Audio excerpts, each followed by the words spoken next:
All right, so we'll drain the table down. Went ahead and ordered the parts that I needed. Pretty sure took the relay out, and Austin ordered a new table. He was missing a cable, so I laid one out for him this morning, and it turned out it was the wrong cable for him. So I'm supposed to get my parts tomorrow, and I'm supposed to get I ordered a new plasma cutter that'll work with the table. It's supposed to be here tomorrow. So hopefully we can test her out this weekend, but I don't know if we're gonna be able to test her out. So what I did buy, I didn't want a giant jug because it's like $125 for 5 gallons.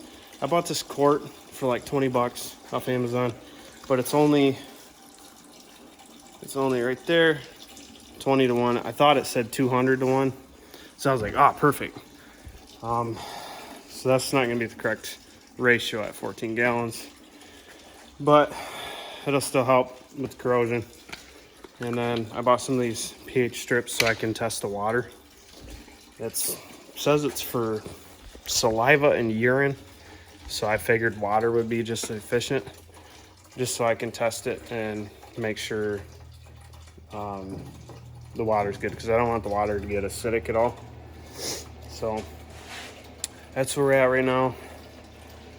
So I'm just draining.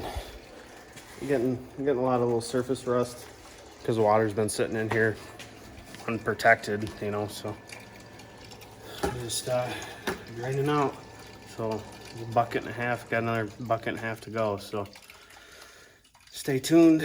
We'll hopefully be trying something this weekend.